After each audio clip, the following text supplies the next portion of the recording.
नमस्कार, आपके साथ मैं हूं सपना मदेशा और आप देख रहे हैं प्रजातंत्र टीवी। बेबाक, बेखौफ, बेफिक्र। तो शुरुआत करते हैं आज की कुछ खास खबरों से।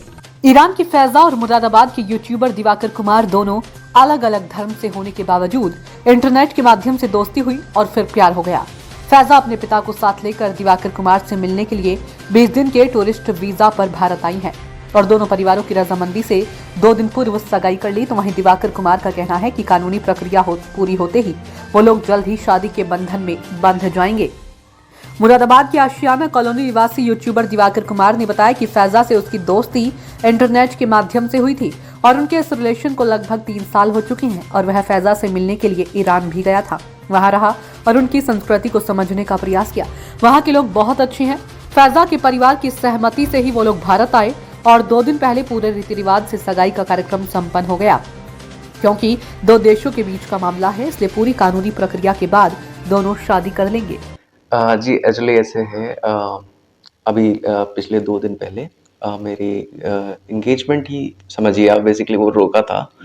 तो आज से 3 साल पहले मेरी जो है मुलाकात हुई थी इंस्टाग्राम के थ्रू फ़ायज़ा से, जो ईरान की रहने वाली है। उसके बाद बेसिकली हमारी जो मुलाकात हुई थी वो एक नॉलेज पर्पज़ से हुई थी। मैं वैसे ट्रैवल ब्लॉग्स करता था, तो मैं ईरान के बारे में जानना चाहता था। तो हमारी बातचीत होती रही, बट फिर होते-होते, धीरे-धीरे होते हुए फिर वो बातचीत जो है वो फ्रेंडशिप में कन्वर्ट हो गई और मुझे पता ही नहीं लगा वो कब जो है प्यार में तब्दील हो गई। तो मतलब एक अटैचमेंट, बहुत ज़्यादा अटैचमेंट मेरा ना फ़ायज़ा से हो गया था और उसका भी काफ़ी ज़्यादा हो गया था। और फिर फ़ायज़ा की जो है शादी की बात चल रही थी घर पे। तो फ़ायज़ा ने ये बात अपने घर पे रिवील कर दी कि मैं ऐसे-ऐसे, एक इंडियन लड़का है और उससे प्यार करती हूँ। तो उसके पेरेंट्स काफ़ी ज़्यादा उसके खिलाफ़ हो गए थे कि हाँ, ऐसा नहीं, कैसे है तुम इंडियन का, क्या वो आएगा, नहीं आएगा, क्या पता वो तुम्हें धोखा दे रहा हो। तो फ़ायज़ा ने मुझसे कहा ये बात, तो मैंने कहा मैं आऊँगा, क्योंकि उस टाइम मैं भी जॉब पे था, मैं भी एक बॉन्ड के उसमें था कि मैं जॉब नहीं छोड़ सकता था। फिर मैंने सिर्फ़ इसीलिए कि फ़ायज़ा से जाके मैं ईरान में मिलूँ, मैंने अपनी जॉब छोड़ी। मैंने जितनी भी मेरी सेविंग्स थी, सबको लगा के अपना एक यूट्यूब चैनल खोला, ओपन किया यूट्यूब चैनल, और पहले मैं यूट्यूब पे ट्रैवल व्लॉग्स करता था। उसके बाद फिर मैं वो उसी सेविंग से ईरान पहुंच गया।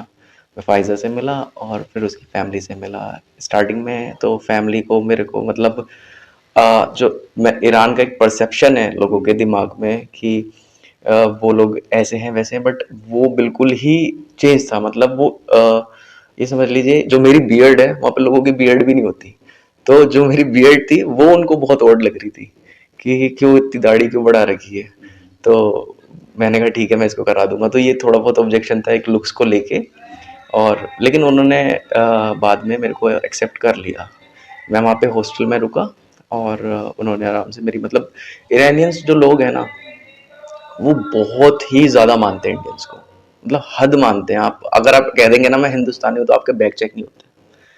नहीं, कहीं न कहीं दूसरे 2 धर्म के लोग हैं, आप हिंदू हैं, वो हाँ हाँ हाँ, ये जी तो जी जी। मुस्लिम हैं, कहीं बीच में कहीं कुछ चीज़ चाहिए। देखिए, ये चीज़ उनकी पेरेंट्स की तरफ से मुझसे पूछी गई थी कि तुम्हारी फैमिली को तो कोई प्रॉब्लम नहीं है। मैंने कहा मेरी फैमिली को कोई प्रॉब्लम नहीं है, हमें कोई इशू नहीं है इस बात से। और मुझे और फ़ायज़ा, मेरे और फ़ायज़ा का ऐसा है कि जो हमारे बहुत ही मतलब इंटेलेक्चुअल बिलीव्स है हमारे। ऐसे नहीं है, बिल्कुल ऑर्थोडॉक्स बिलीव्स नहीं है, इंटेलेक्चुअल बिलीव्स है। और मैं कभी भी रिलीजन को लेके कोई इशू नहीं आया, और हमने हमेशा जो है इंसानियत को पहले प्रेफ़रेंस दी है। आपके रिलेशन को कितना टाइम हो गया कोई? सब मेरे रिलेशन को 3 साल हो चुके हैं। हाँ, 3 साल कंप्लीट हो गए हैं। और लास्ट ईयर मैं गया था ईरान, 2023 और जुलाई में। फ़ाज़िया इंडिया आई हुई हैं, जी, जी, जी, जी। तो क्या लगता है वो इंडिया रहेंगी? कैसे क्या रहेगा? क्या-क्या आपने बाप की बात हुई होगी? सर, जो देखिए मेरी फैमिली भी चाहती है कि फ़ायज़ा इंडिया रहे, और मैं भी चाहता हूँ फ़ायज़ा इंडिया रहे, क्योंकि जो मेरा पूरा जो काम है, वो वर्क है, वो पूरा इंडिया में है। मैं वहाँ पे ऑपरेट नहीं कर पाऊँगा, लेकिन हाँ, मुझे ईरान बहुत पसंद है। मैं, ऐसे नहीं है कि मैं ईरान में नहीं रहूँगा, मैं चाहता हूँ कि मैं ज़्यादा से ज़्यादा, मतलब 2 महीने, 3 महीने ईरान में रहूँ, लेकिन मैं इंडिया में रहना चाहता हूँ और फ़ायज़ा के साथ रहना चाहता हूँ। फ़ायज़ा का तो मन है ईरान में रहने का, लेकिन वो यहाँ पे रहेगी, तो हम ज़्यादा अच्छे तरीके से जो है अपना फ्यूचर जो है बना पाएँगे। फ़ाज़िया का बेसिक जॉब क्या क्या करती क्या? फ़ायज़ा वैसे तो स्टूडेंट है, यूनिवर्सिटी स्टूडेंट हैं वो। हाँ, और उसके बाद वो जॉब करना चाहती है आगे। तो वो जॉब तो इंडिया में भी कर सकती हैं इजीली, और उनकी इंग्लिश बहुत अच्छी है, मतलब मुझसे भी बहुत अच्छी है। तो उनको आराम से यहाँ पे कोई भी जॉब मिल जाएगी। आपकी फैमिली का बैकग्राउंड क्या है? सब मेरी फैमिली में मेरे फादर साहब जो हैं वो फूड कॉरपोरेशन ऑफ इंडिया में मैनेजर रहे थे। उससे पहले वो ऑडिटर थे लखनऊ में, और फिर 21 में डिमाइस हो गए थे। उसके बाद से फिर जो है मेरे ब्रदर ने, मतलब मेरा ब्रदर ही घर के बड़े रहे, वो देहरादून में जॉब करते हैं। और बहन है मेरी 4, वो सब अपने शादी-वादी करके। अभी यानी एंगेजमेंट हो गई है, शादी का क्या प्रोग्राम है? सर शादी का देखिए, जो लीगल प्रोसेस है अपना इंडियन कॉन्स्टिट्यूशन से, वो जैसे ही कंप्लीट हो जाएगा हम शादी की रस्म भी कर लेंगे।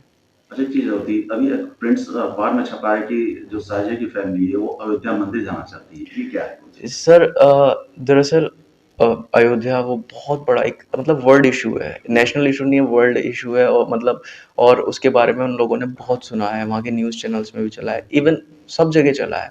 तो मैंने फ़ाइज़ा को बताया था कि हाँ, ऐसा है, एक मंदिर है अपना सनातन से। तो फ़ाइज़ा ने, जैसे एक मॉन्यूमेंट को देखना होता है कि हाँ, मुझे ताजमहल देखना है, हाँ, मुझे लाल किला देखना है, तो फ़ाइज़ा ने कहा कि हाँ, मुझे भी राम मंदिर देखना है, और देखना है कि एग्ज़ैक्टली वहाँ पे है क्या, क्योंकि फ़ाइज़ा क्या है, उसको नॉलेज में बहुत इंटरेस्ट है कि हाँ, हिस्ट्री की नॉलेज ऐसे, और वो स्टूडेंट भी इसी की है, तो वो ये सब जानना चाहती है। तो फिलहाल के लिए इस खबर में इतना ही। देश और दुनिया की तमाम बड़ी खबरों को देखने के लिए देखते रहें प्रजातंत्र टीवी। नमस्कार।